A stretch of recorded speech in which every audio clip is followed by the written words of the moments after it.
Hi everyone, my name is Nomkhosi Kulugama and welcome to my YouTube channel Notes from my Pad. I'm excited to be back and today is the 31st of January 2024. So it marks the end of the first month of 2024. Some of us excited, some of us are beginning to be depressed. But I'm back to say, hold up. Do not drop the ball, as I said. The end of the first month is a good time to actually look back because before you know it, we're going to be on Easter's. Before we know it, it's going to be the end of the first term and the first semester, which is 6 months down. But anyway, so today I actually want to follow up and probably close this on the issue of kind of checking the success in your life is based on how you live your everyday life. So at first, my first video was about you not dropping the ball, very general, but kind of encouraging you to do your best in whatever that you are doing, to begin if you have not started. And then the second one, I think it was on not letting yourself down. And I was really challenging you personally on a lot of things that you don't begin to do for yourself on your own, and then sometimes you expect other people to do for you. And the third one was, I think it was about valuing time, just taking stock of how you use your time. And the fourth one was about valuing people in your life and taking stock of the people that are in your life and how you guys benefit each other on the relationships that you have. So then obviously then I spoke to the people who finished matric, who finished writing matric exams. Now I want to almost like finish off the month by talking about some of the resources that we all have in our lives, which perhaps we are not taking enough advantage of in terms of the resources helping us in what we want to achieve. Okay. Yeah, so the first I'm gonna list a few as I always do. The first one is time. In a way I began to tackle it, I think, in the third video, as I've just highlighted. But time is a value that we all have. Unfortunately, we have it equally. They say we all have 24 hours in each day, and it's up to us how we use these 24 hours. And I argue that depending on how we decide to use the 24 hours will determine whether we are successful or not. Yeah. And the second one is people. And obviously when I speak about people, which I spoke about in my other video, it's about the relationships with the people rather than just having the people for the sake of having them in our lives. The kind of relationships that we have with the people, the quality of the relationships that we have with the people. So people are a resource because they are the ones who can always assist you to get where you want to get at. Not only in the sense that you have to, like I've mentioned this, not only in the sense that you are drawing from them all the time, but also you giving back to the people. So I believe that God has placed people strategically in our lives, whether it is people that are very close to us, family and friends, or people that we are not so close to, but people will always bring them in your circle, always bring them in your space so that you can be able to benefit them and that you can also be able to help them in particular ways, just in the different seasons that we go through in life. So I'm not going to dwell on time and the people because I've kind of already begun to engage with that. And my point again is not to dictate how you should live your life or how you should value people, but it's just rethinking and revisiting the way you do it now, kind of sometimes to challenge yourself to improve on the relationships, to challenge yourself, to begin to ask relevant questions, to begin to ask critical questions. You have maybe a doctor friend and all you chat about is this and that. I mean, take the time and benefit from the profession that your doctor friend has, or the skills or the experience obviously sometimes the connections and the networks as well. You have a teacher, and you are maybe like me, a mom with kids who are in school, and you find that you are struggling playing teacher at home as much as the schools are almost expecting us to play teacher at home. Maybe ask for advices. I'm actually speaking about something that I've done before. Ask for advices from your teacher friends as to how do you guys manage, because you guys are professionally trained. How do you manage? How do you do it? How do you get it done? How do you get the kids to listen to you, to actually implement the instructions that you give them as you try to assist them with their homeworks and their projects? But it's about how you use the people in your life. I know a lot of us are sitting on a lot of value. A lot of us are sitting on a lot of like fertile ground only because we look at people just as family, or look at people just as friends, or look at people just as neighbors. But actually, people can be more than that in our lives. And then the third point, which I believe is a resource in our lives, is the different gadgets that we own, or the different gadgets that we have access to. And the easiest one is a phone, which I've already made an example about, to say that as I'm recording this video, I'm using a phone, my phone. So I'm actually I'm quite excited myself that after owning a smartphone for such a long time, okay, fine, I have been using it. Okay, no, maybe it doesn't apply that much to me because I use my phone a lot for work as well.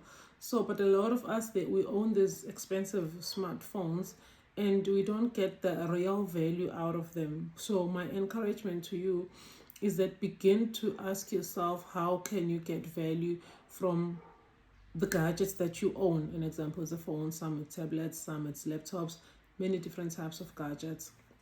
So these days, yeah, okay, maybe let me go to the next one. The next one is Wi-Fi, or access to data.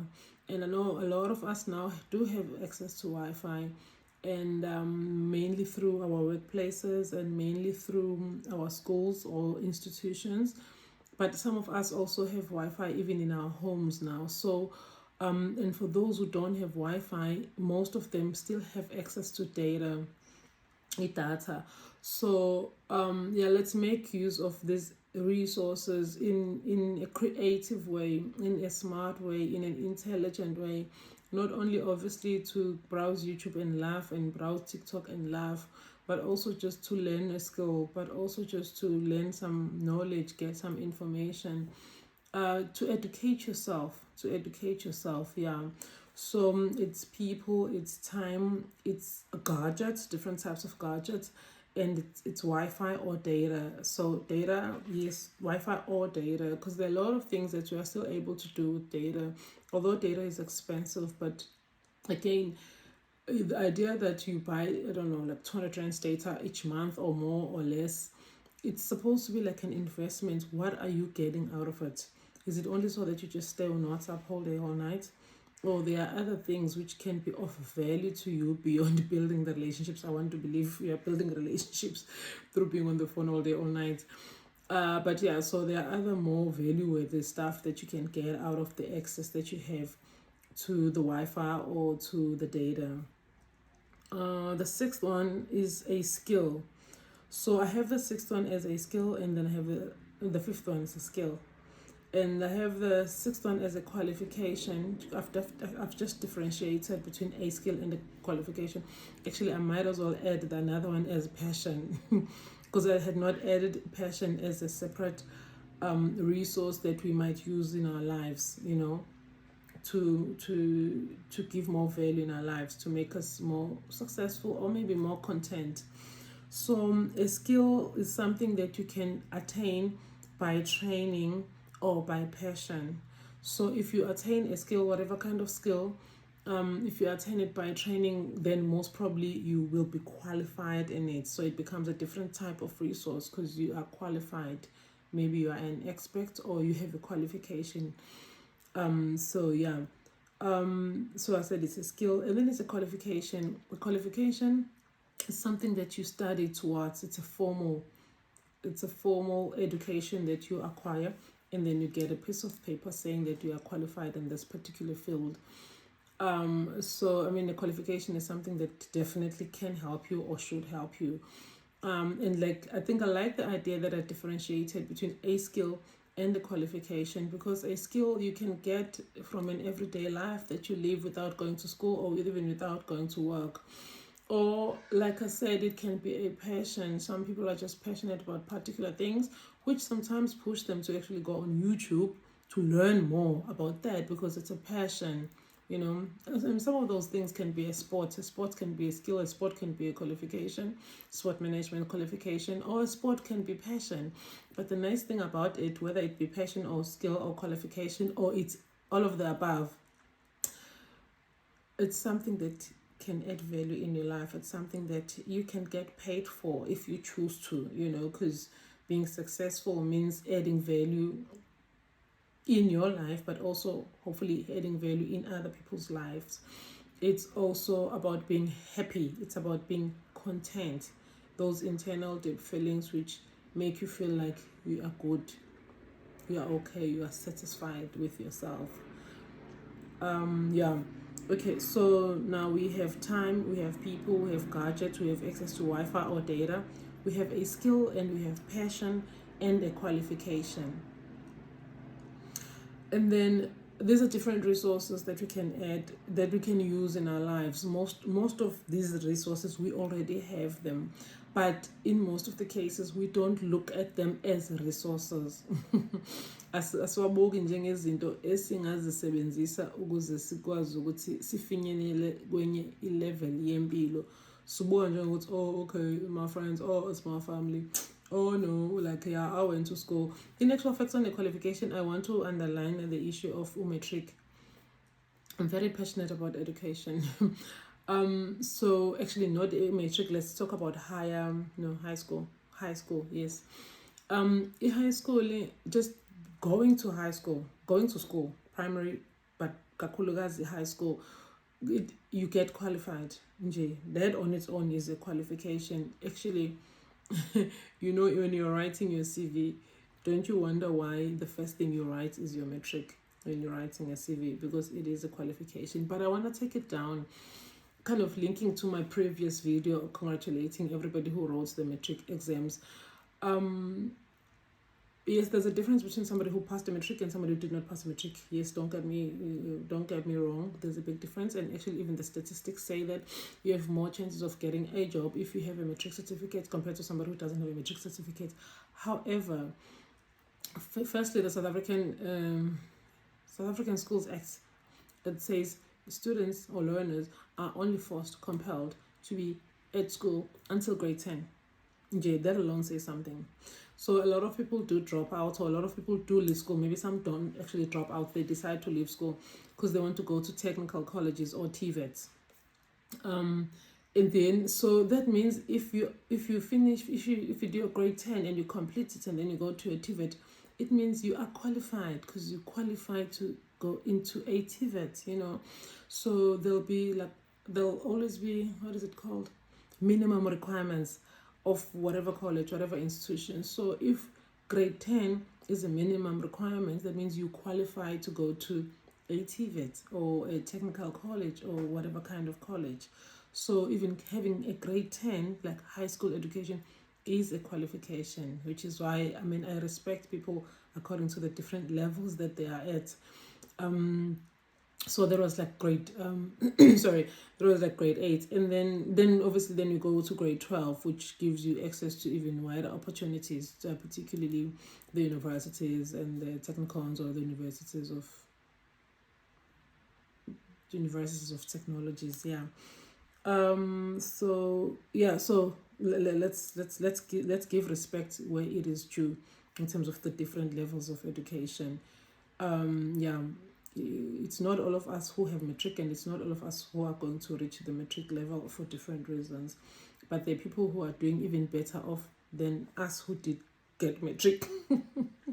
There are people who went to the TVETs maybe with their grade 8, and they got trained and they got their qualifications from the TVETs, and they're earning nicely, and they're living decent lives compared to some of us. Okay, so another item that you can see as a resource is a car, if you have one. If you have a car, and this has been communicated in many times in many different platforms, it can be used as a resource. Definitely the easiest one, which most of us use it for transportation from home to work, from home to work, from work to home, and all the other spaces that we drive into. But in addition to that, there are other creative ways that we can use our cars. Sometimes some people, they buy cars and then they choose to continue using public transport, and then they kind of use their cars for business. Business must be transporting kids to school, business might be a lift club, even business might be using it for deliveries in take-a-lots and all those kind of online shops. So there are many different creative ways that we now can use our resources, or a resource that we have, which is a car, or the different cars that we have. There are many other things. Let's say, like, if you have a van or a bakkie, you can use it to deliver stuff, moving furniture, moving stuff. But even yeah, people, when they're cleaning the yards and they're taking the garbage out, I don't mean the municipal one, which is hopefully delivered, which is collected every week, but like, hectic stuff. If you're cleaning out the house, you can charge people to take the garbage from the house to the dumping sites, and then it can make you some money. Yes, your car. And then the other one is a house, and here I'm talking about the house that you own, and I'm also talking about your family house. I'm talking about a house as a space that you can use. Right now, I'm in a particular space in a house which I live in, which obviously I'm using for work purposes, and now I'm also using for my YouTube channel. So imagine I've had this space for all this time, but I just did not think that I could actually use this little corner. As you can see, I'm in a corner, this little corner, creatively to make content. So I like that. It's actually a good example of how we have always kind of had access to certain spaces, but it's just about the way we have thought of them, or the way we have not thought of them. So I do want to encourage people to actually begin to use their spaces creatively, because it can make a difference and it can bring value in their lives, just like I believe this channel is already doing in my life. I really appreciate the support, guys. I appreciate the comments, I appreciate the likes, and I appreciate the engagements even beyond YouTube. Thank you so much for that. And the last point, which is my 10th point, it's an easy one. I call it a location. Actually, I mean like a base. I mean, when I say location, I don't mean a location. I mean the space that you are based in. The previous one, it was a specific, the house, which you can, I don't know, you can have tutoring services. You can ask, if you're living with your parents, ask your mom for permission to use either the garage, or maybe the garden, or maybe the back part of the house, or maybe even the dining room. Mom, can I use the dining room every day from 3 to 4? I just want to help the kids who did not pass matric, or I want to help the kids who are doing grade 8 with maths, blah blah blah. So it's a creative way of using a space. You ask for permission. It's every day, or every time, at a particular time, particular space, and then you're good. You're adding value to your life. You're adding value to other people in your community or in your space. So here, when I'm speaking about a location, the 10th point, I'm speaking about where you are based. It could be at home. You spend most of the time at home, maybe. It could be at work. You spend most of the time at work. It could be at school, if you spend most of the time at school. The particular base which you are at, or which you feel can add value, that you can use creatively or strategically, is important, because there are things that you can do. There are things that you can do at home that you cannot do. There are things that you can do at home that you cannot do in any other space. There are things that you can do at work that you cannot do in any other space. And the same thing. It's the same thing with school. It's the same thing again. Like if you want to sell, like let's say you want to sell fat cooks. We all know that fat cooks do very well, like in school spaces. Because kids would want to have something to eat. And then, like, if you want to sell, I don't know, if you are like, what is this thing? When you're selling network marketing, if you're in network marketing, we know that a lot of people target workplaces, because those are the people who have an income, who can actually afford to buy the stuff, and then who also have a network, who can then be able, or be better suited to have people that they can sell the products to, in workspaces, in workplaces. So yeah, a location or a base is also like a very important resource that we all have. I mean, even if you live in an informal settlement, actually, even if you live in an informal settlements, we know that there are businesses that do very well in informal settlements, because in informal settlements, there are normally a lot of people abahlala khona behlangene in smaller spaces, bebaningi kodwa bona abantu, and most of these people, they have different ways in which they make income. It might not be salaries or wages, kodwa nje bayazama all the time. So abantu ababanayo imali, although kubuya ngathi izimo zabo zisuke ziphansi kakhulu, so you can actually capitalize even on such a space. Yeah, well, what is it that is really needed in this community, that if I were based in a township, I wasn't going to be able to make money through, or if I were based even in a suburb or whatever kind of space. So yeah, like every kind of space has value, no matter how does it look. It has value and it can be used strategically and creatively. Okay, so let me shut down this video because I've just exceeded 20 minutes. Thank you so much again. I really appreciate the support, guys. I mean, as we're closing the month, I'm also excited to go in 2024. I also decided to do something that I always wanted to do. I also decided to just be brave and not be scared and not be scared. What if I just started it. So even as we're putting a close to January, I want to continue to encourage you to start the thing that you have not yet started, either because you are too busy or whatever the reason is. Just started. And if you've started and you've stopped, I'm like, go back to the court and keep it rolling and keep it moving. That's all I can say. Thank you so much. Keep on liking the videos, keep on subscribing for those who have not subscribed, and please keep on sharing. Thank you so much. See you in the next video.